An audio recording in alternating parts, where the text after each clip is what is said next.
first thing you need to do is hear the other side of the story. Alright everyone, I just need to jump in here really quick and let you all know this is my first time doing an interview. It's the first time I've done some semi-fancy editing. I'm not overly pleased with it, but it's the best I can do. Now, yes, I am interviewing a Mason, but I need to make this very clear for everybody. This is one person's perspective. This is one person speaking. This is not the view of the Masons. This is one individual that I'm interviewing, but let's get into this video. Hello and welcome back, everyone. This is a very interesting video. I have with me a Mason. I very much appreciate you sitting down and giving me some time out of your very busy schedule for this.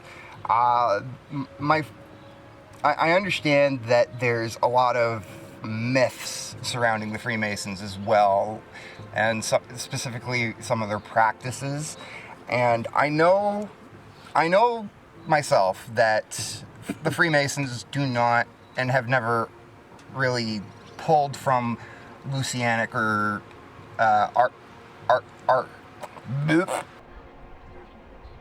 or like Antichrist sort of deal with your teachings and your beliefs.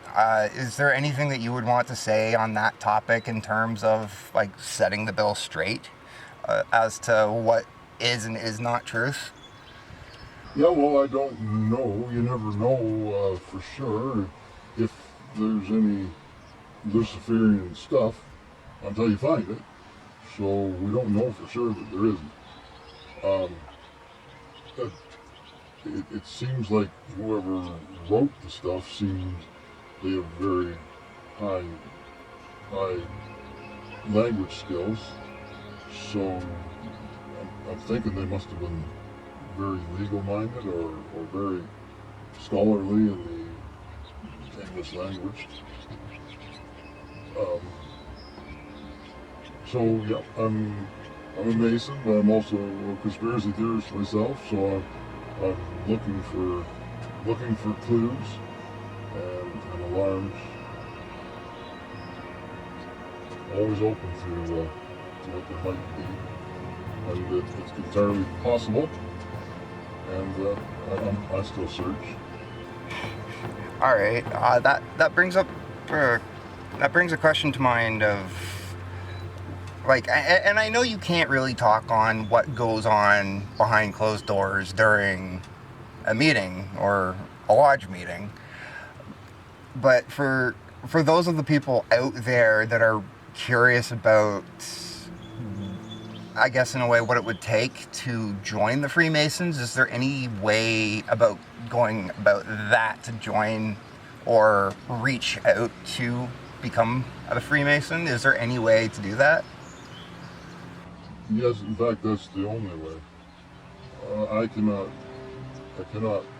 proselytize. I cannot go out and ask people to join. People have to ask themselves. Okay.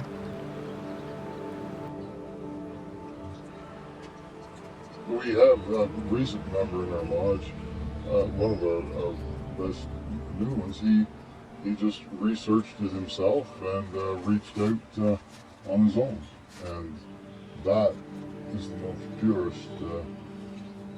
It's better than somebody that kind of got corralled by somebody else to, hey, come on, join, we need more members or stuff like that.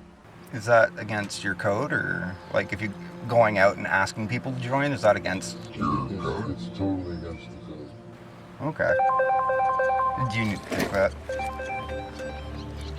Well, we'll see what it is. Sure.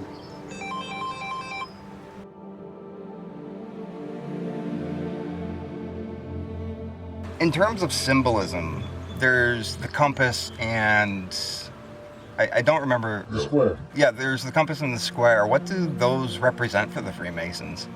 So, Masonry is said to be a beautiful system of morality. I think, so basically the root of the sentence is a system of morality. and then you expand it to being a beautiful, a system of morality veiled in allegory. And the allegory is the similarities between morality and geometry. And so there are other allegories in the world. Truth and music have allegories. So if that rings true to you, ringing is a musical term. And if it doesn't ring to you, then that's dissonance. And that would be a musical term as well. With geometry, if somebody is giving you the straight truth, which is a ruler, straight, if they're giving you the straight truth, or if they're dealing with you in a square manner of fashion, those are all allegories between geometry and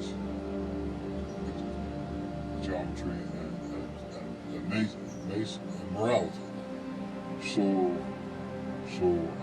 And then the compass is simply where the compass is, actually, is how it's supposed to be pronounced.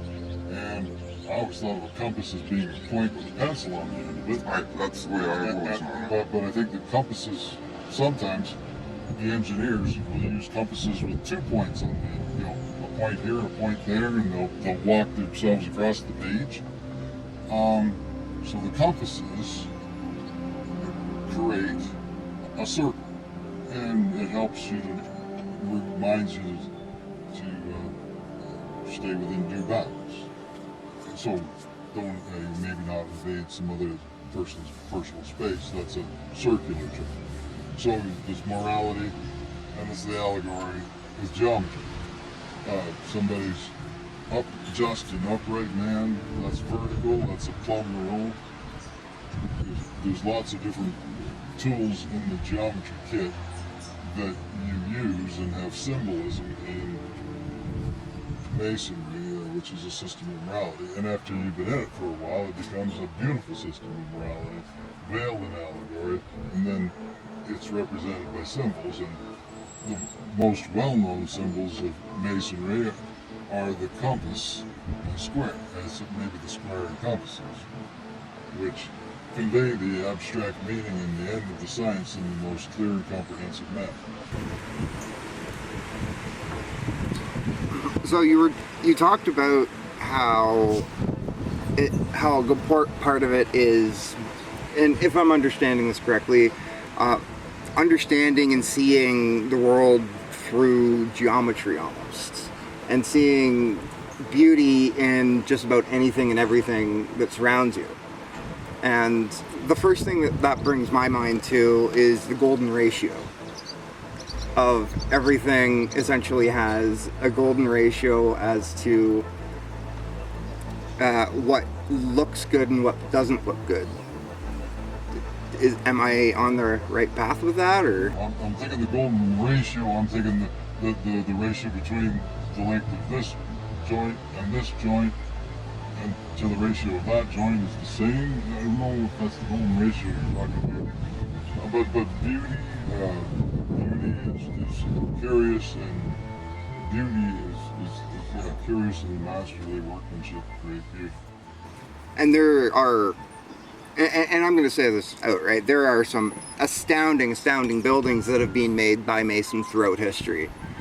And one of the first ones that comes to mind is actually where I don't remember the church's name, but it's the one that has Hunchback of Notre Dame based in it. Notre Dame? Thank you. So then the church Notre Dame would have been created by Masons, and it's a beautiful building. And that goes back generations, correct? I'm no expert on Notre Dame, but it was wooden. Is that the one that was made of wood, and the wood was rotting out and the thing burned or something? And then they had to convert it to stone? I don't know, no. They just burned it like a decade or so ago. I don't know much about it. Oh, but there's Gothic figures on it, is there? Yeah, the gargoyles. Yeah. I don't know much about that. Okay. And I know I brought up the history briefly, but in terms of the Masons' history, I know there's hints and other things that people have, and I do feel this is a bit of a stretch, but I feel that, well, stumbling over my own words. I brought up history, and I understand that throughout history that there's been some misconceptions regarding the Masons and Freemasons through the generations, and as more information comes out, some of it accurate, some of it very, very inaccurate. But in terms of history, I remember seeing somewhere, and this could be completely false, but something about the Freemasons' history going back to the Knights Templar. Is there any truth to that? Yeah, I believe that there is masonic lore that goes back to the Knights Templar. In fact, my phone number is no, don't give. Anyways, no, I shouldn't. No, anyways, my phone number has some odd digits in it. It was very hard for me to remember. And one guy says, "Oh no, that's when Jacques de Molay was murdered, the year 1314 or 1315." And I think it was the Queen of Spain had all these Masons rounded up and tortured to death. But if you've seen the Passion of Christ, that movie, whether it's true or not, that the suffering that they put allegedly Christ went through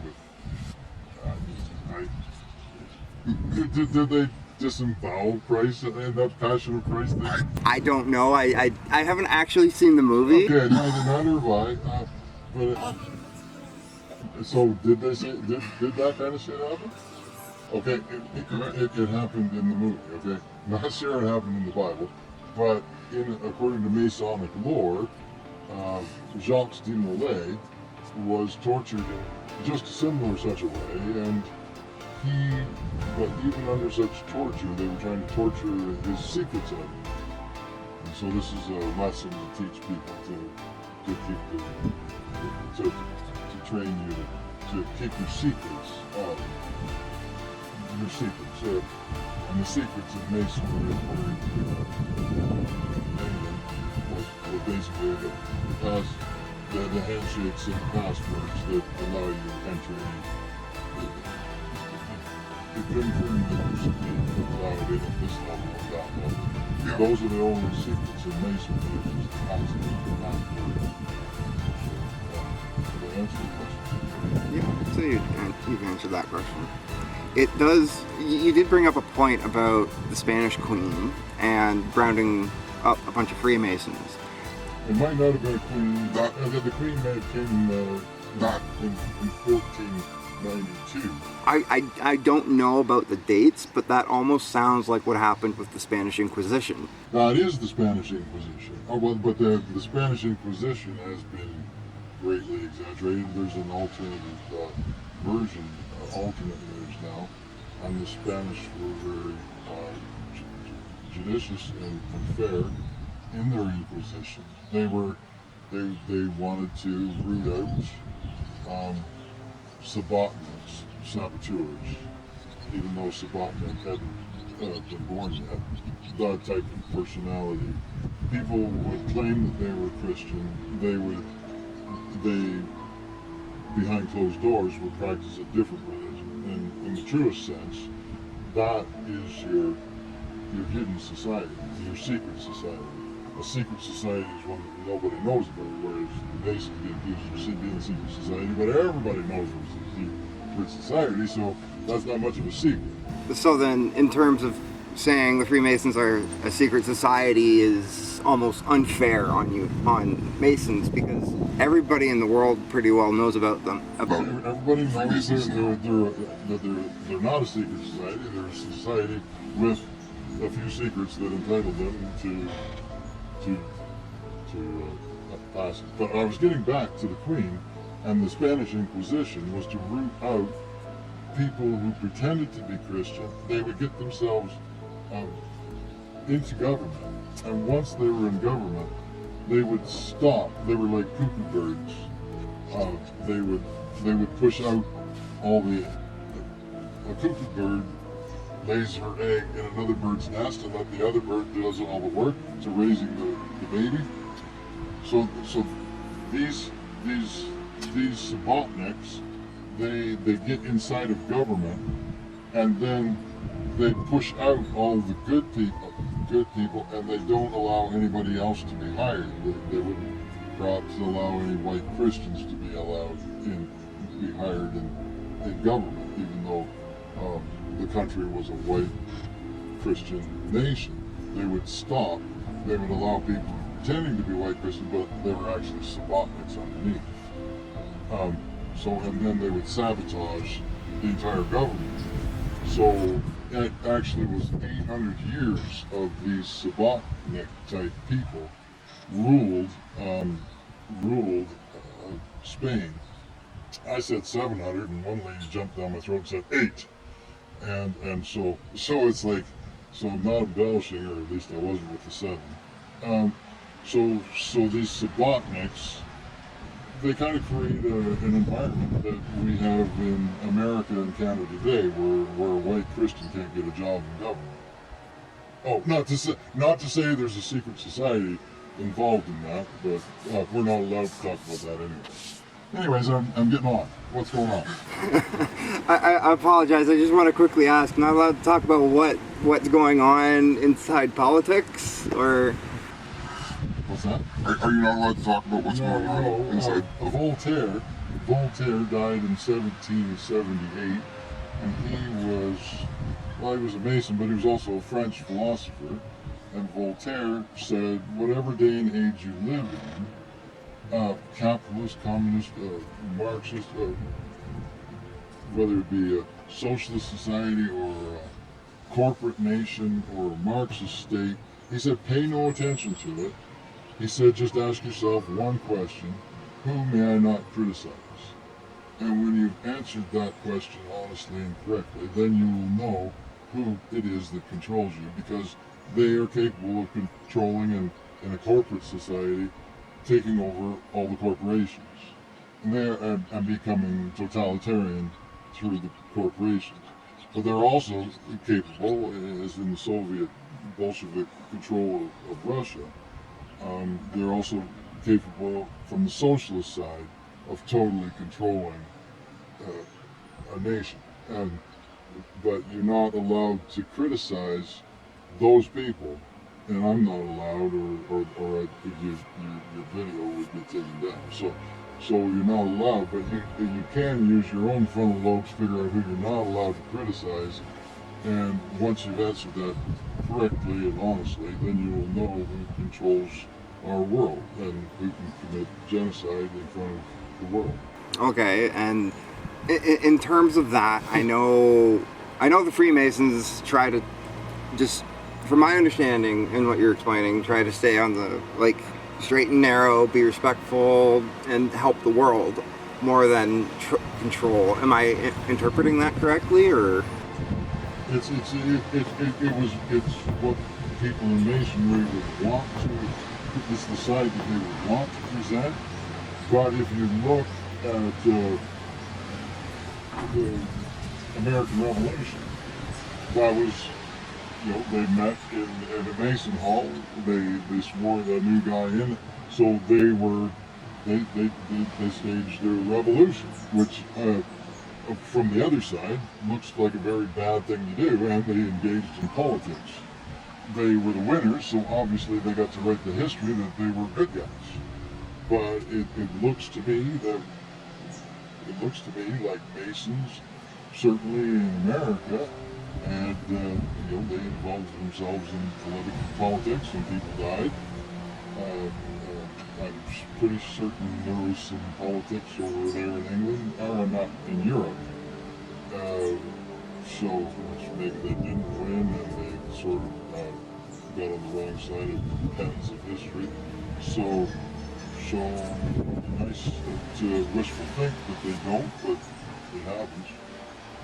Okay. And with that being said, would you say other societies like the Rothschild or the Black Knights, which I don't know if you've ever heard of them. I recently learned of the Black Knights, and I haven't found much on them as of yet.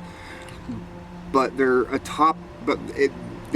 from what I've found, they seem to be very much in the shadows and try to hide a lot more information than Rothschild or the Freemasons would. Do you know anything about that yourself? Black Knight, no, but the Rothschilds, I'm sure. Certainly, according to Mrs. Roth and Mrs. Amsdale Rothschild, she spoke in 1825, and she said, "If my sons did not want war, there would be no wars."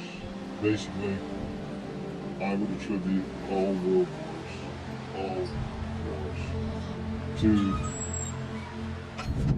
that ilk. To that section of people, or that grouping of people that are known as We have a Rothschilds. couple of wars at the present going on. A war in Ukraine, which was started by Soros and the top of government, which is completely filled with Sabatniks. They did this to the Slavs, and they're enjoying themselves watching Slavs kill Slavs. It's sad, it's tearful. There's another war going on, obviously I mentioned, the genocide, and I have people in my own family that are sucked in by the propaganda. There's nothing I can do.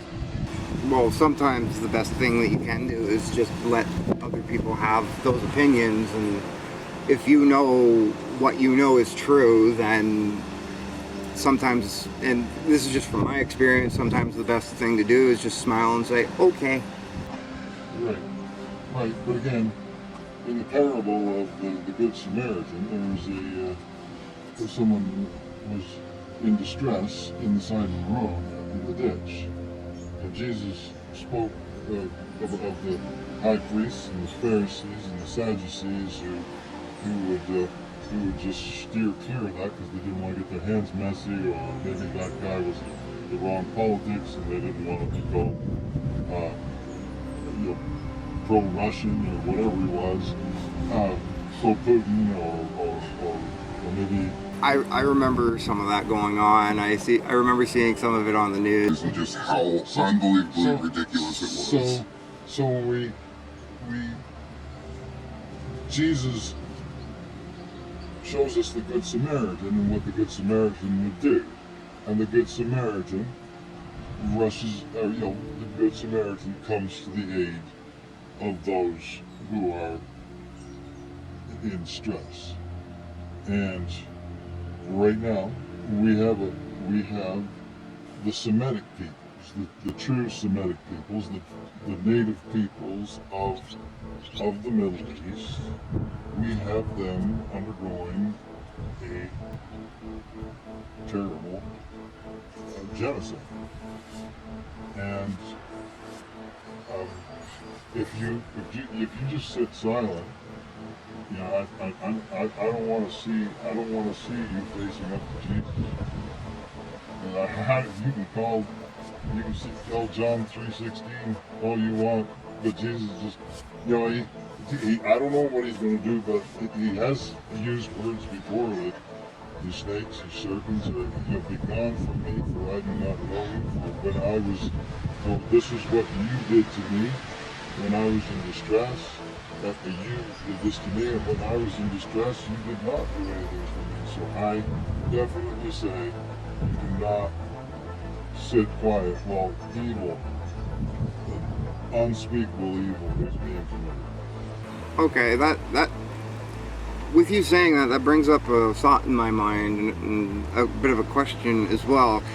In terms of everything that's going on currently, from what I'm picking up from what you're explaining and sharing, it almost sounds like the Masons are trying to help fix things in the world as it sits, because there is so much wrong in the world right now, and like you just finished explaining, there's the genocide, there's the wars, and it sounds like the Freemasons are kind of saying, we're sick and tired of all this. Something needs to be done.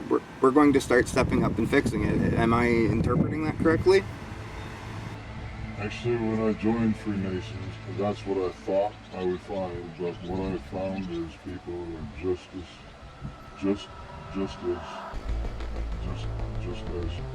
totally lobotomized in the Masons. They have no idea what Masons. Very few of them have much idea of what Masonry has to offer. It's very disheartening and saddening. They think it's just another social club. They have no idea. And I have very little idea myself, but I can see and deduce things from Masonry that will help. But these people that I'm in there with, very, they're not very bright, they're not intellectual. It's just, I don't know, maybe the ones that talk are the ones that depress me. Maybe there's others like me who remain silent and afraid to speak up. Their intellect, the ones that speak, are always, they act like parakeets. There was a guy named Alan Dulles who wanted to, in the 1960s, he wanted to dumb down our society to the point where we would be so dumb that all we could do was repeat the talking points from last night's news, which they would provide for us. So we would have no more frontal lobe. They would be lobotomized by the news. So then at one point there was very much seeking of control of information and control of what people know. Well, there is right now. There is total control of what people know. Most people do not know their history. And that's one of the big reasons why I wanted to have this interview with you, to get some of the truth out there of what the Freemasons are, and I very much appreciate it.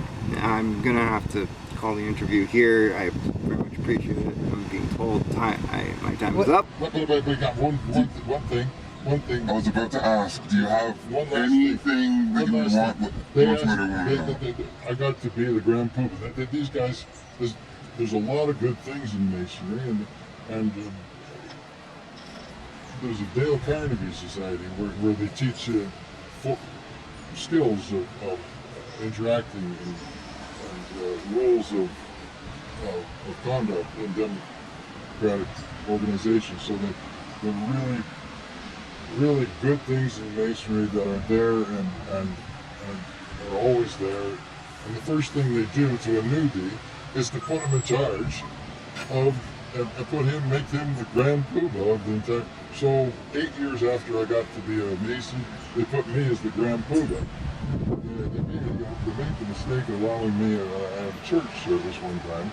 The Christian church and the Masons allowed me to speak, and I was told not to touch the readings for the day, and just be careful and speak. But I wouldn't do what I was told.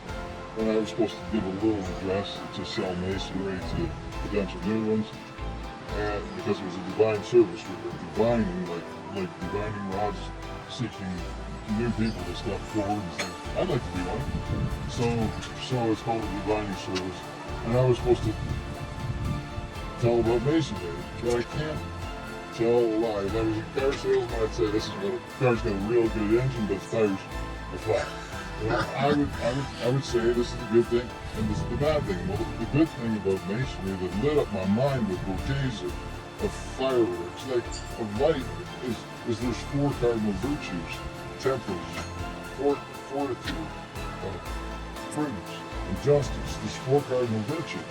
And what do these things mean? And temperance means to be soft and welcoming to information. But fortitude kind of means the opposite, to be cold and able to shut off. So if you're a judge, you're placed in the center of the court, and the prosecution, or maybe it's just 2 sides bickering.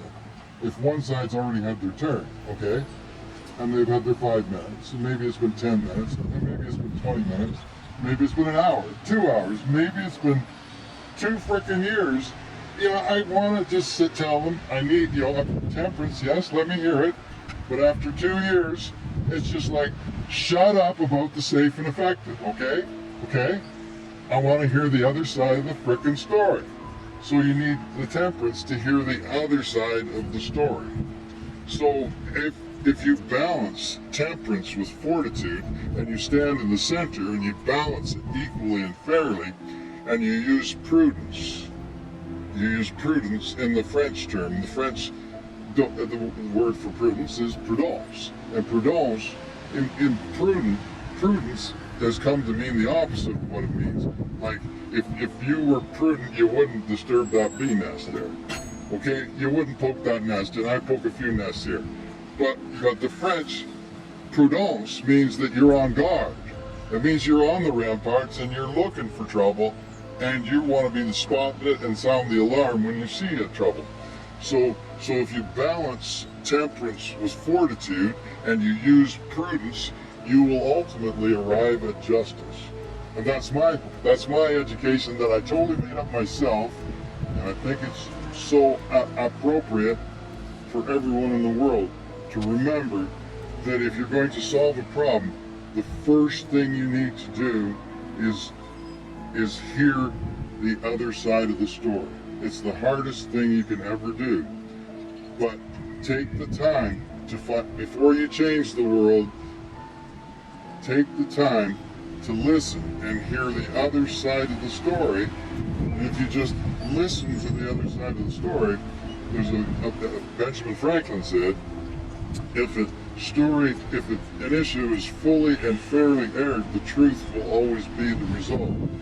But there are those out there who say that the other side of the story is so disgusting, so ugly, you just don't listen to it. And that's one of the problems in this world, is that today, sometimes people just don't want to listen because they're too scared. We ban Alex Jones, and then other right-wing people get banned, and then Jill Stein, or left-wing Jewish person, loses her right to free speech.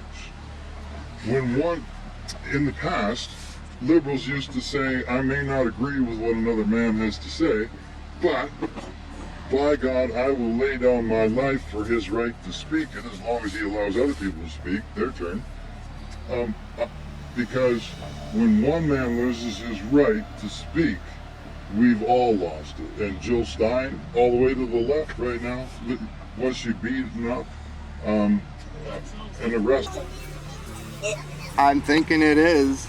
There you go. Again, I would like to say thank you for your time. I know you're a very busy man. And Ross knows that this is going to be flipped, because right now we're shaking in a very satanic, well, it's scout handshake. Yeah. I can do the other hand if you'd prefer. It's okay.